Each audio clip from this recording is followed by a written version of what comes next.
परमेश्वर के लोगों, इस वीडियो को शुरू से लेकर अंत तक देखना, क्योंकि ये मसीह लोगों के लिए बहुत ही महत्वपूर्ण है। हालेलुया।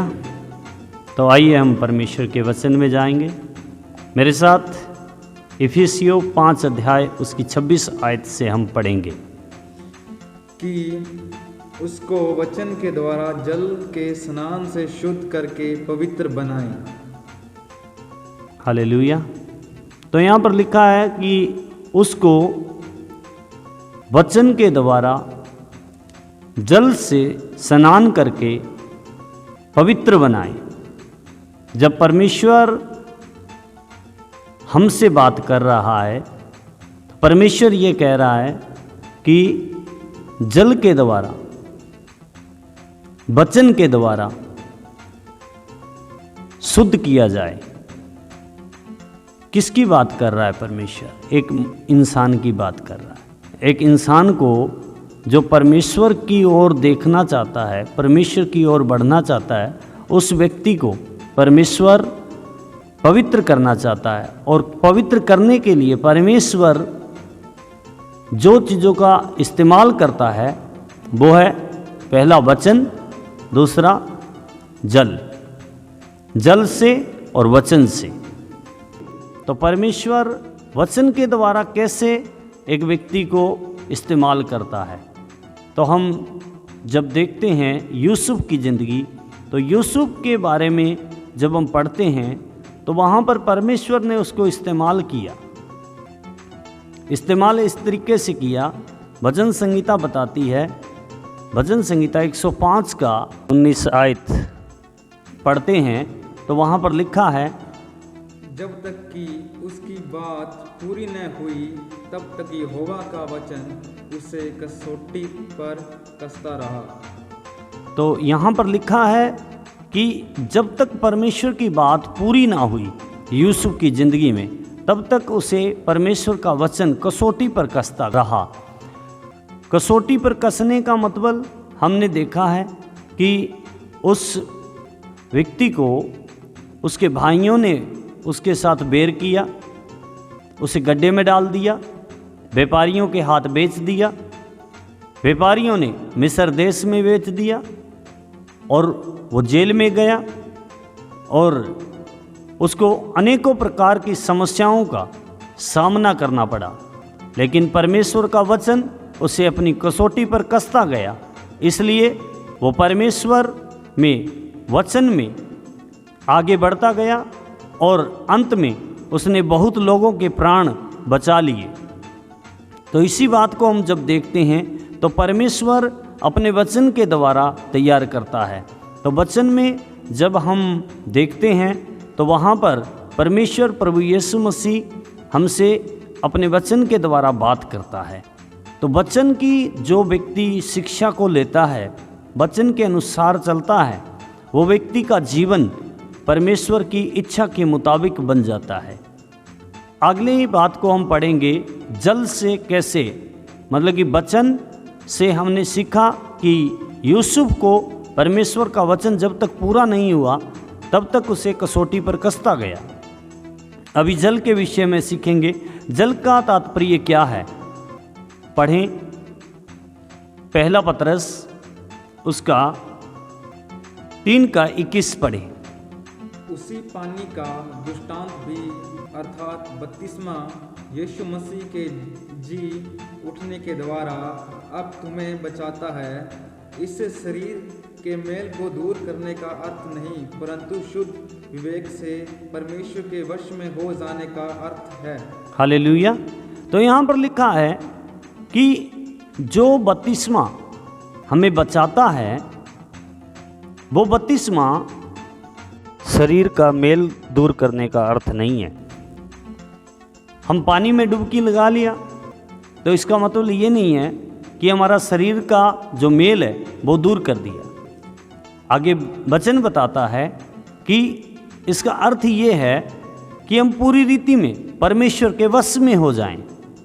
अब परमेश्वर के जब वश में होंगे तो परमेश्वर के वश में होने वाला व्यक्ति वो अपनी मर्जी में कभी नहीं चल सकता, वो परमेश्वर की इच्छा के मुताबिक चलेगा।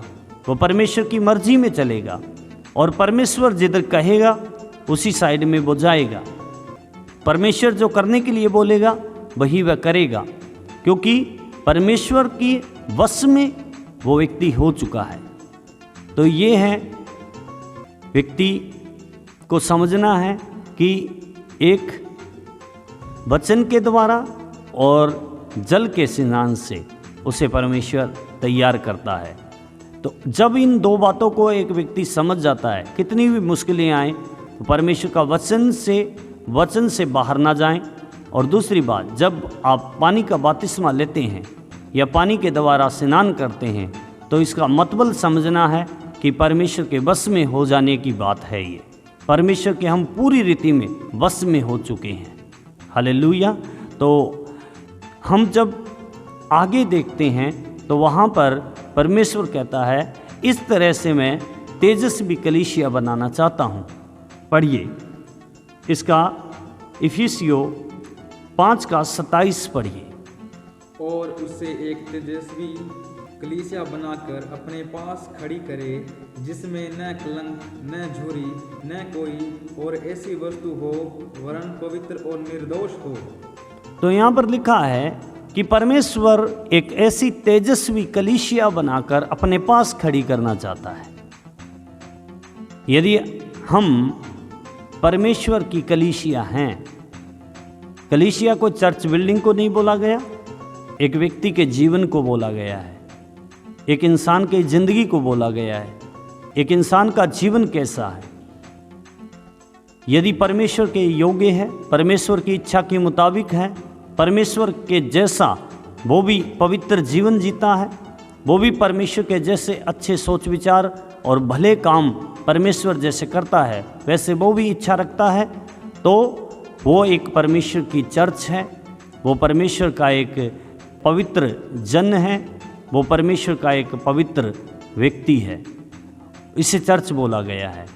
अभी चर्च बनने के लिए, मतलब कि परमेश्वर का भवन बनने के लिए, परमेश्वर का मंदिर बनने के लिए एक इंसान यदि परमेश्वर का मंदिर बनना चाहता है, चर्च बनना चाहता है, तो उस व्यक्ति के अंदर क्या नहीं होना चाहिए? यहाँ पर लिखा है कलंक नहीं होना चाहिए। कलंकित करने वाली बातें, झुर्री नहीं होनी चाहिए, ऐसी कोई वस्तु नहीं होनी चाहिए। कलंक और झुर्री से जुड़ी हुई कोई भी वस्तु नहीं होनी चाहिए।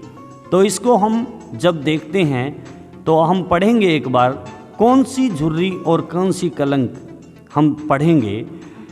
इफिसियों 4:19 और 20। और वे सूत्र होकर लुचपन में लग गए कि सब प्रकार के गंदे काम लालसा से किया करें, पर तुमने मसीह की ऐसी शिक्षा नहीं पाई। अभी 19 में हमने पढ़ा कि वो लोग जो परमेश्वर की इच्छा के मुताबिक चलना नहीं चाहते, वो सुन्न होकर वो लुचपन में लग गए, बुरे काम करने शुरू कर दिए। अब यहाँ पर जब हम 20 को पढ़ते हैं तो हमारे अंदर मसीह ने ऐसी शिक्षा नहीं दी। 20 एक बार फिर से पढ़ेंगे। पर तुमने मसीह की ऐसी शिक्षा नहीं पाई। अब तुमने मसीह की ऐसी शिक्षा नहीं पाई है। मसीह की शिक्षा क्या है? इफिसियों 4:29 से 31 तक हम पढ़ेंगे। कोई गंदी बात तुम्हारे मुंह से न निकले। अब मसीह की शिक्षा ये है कि कोई गंदी बात तुम्हारे मुंह से ना निकले, पर आवश्यकता के अनुसार वही निकले जो उन्नति के लिए उत्तम हो। वही निकले जो उन्नति के लिए उत्तम हो, ताकि उससे सुनने वालों पर अनुग्रह हो। ताकि उससे सुनने वाले लोगों पर अनुग्रह हो। परमेश्वर के पवित्र आत्मा को शोकित मत करो। पवित्र जो परमेश्वर की आत्मा है उसको शोकित ना करो, जिससे तुम पर छुटकारे के दिन के लिए छाप दी गई। तुम पर जो छुटकारे के दिन के लिए छाप दी गई है। सब प्रकार की कड़वाहट और प्रकोप और क्रोध और कलह और निंदा सब भेदभाव समेत तुम से दूरी की जाए। हालेलुया। तो यहाँ पर मसीह की शिक्षा ये है, सब प्रकार का क्रोध, भेदभाव, कलह और जो निंदा है, इन चीज़ों को आपसे दूर किया जाए। और जब एक इंसान इन बातों को दूर करता है तो वो परमेश्वर की चर्च है, वो तेजस्वी कलीसिया बनने का एक हिस्सा बनने के लिए जा रहा है। परमेश्वर की तेजस्वी कलीसिया के अंदर झुर्री और कलंक नहीं होना चाहिए, जो कलंकित करती हैं।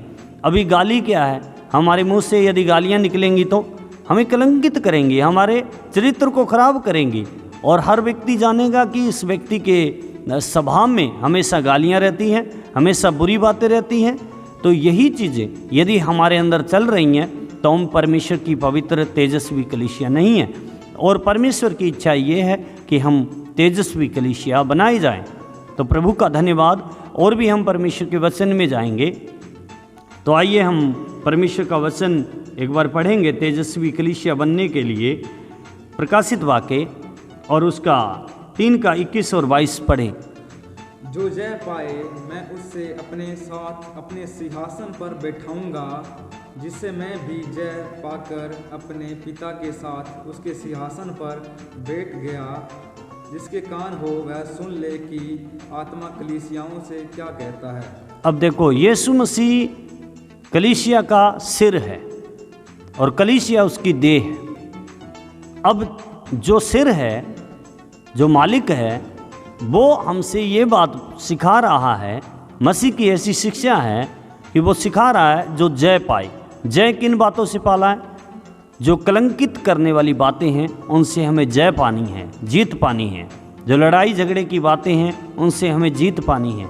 जो बुरी बातें हैं उनसे हमें जीत पानी है।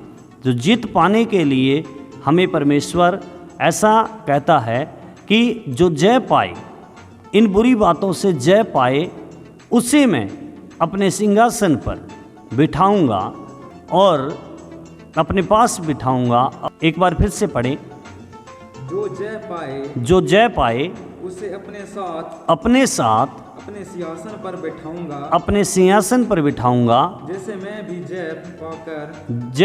भी जय पाकर अपने पिता के साथ उसके सिंहासन पर बैठ गया। उसके सिंहासन पर बैठ गया। जिसके कान हो वह सुन ले कि आत्मा कलीसियाओं से क्या कहता है। आत्मा कलीसिया से क्या कहता है। अब परमेश्वर का पवित्र आत्मा हमें अपने शब्द के द्वारा, अपने वचन के द्वारा हमसे बात कर रहा है।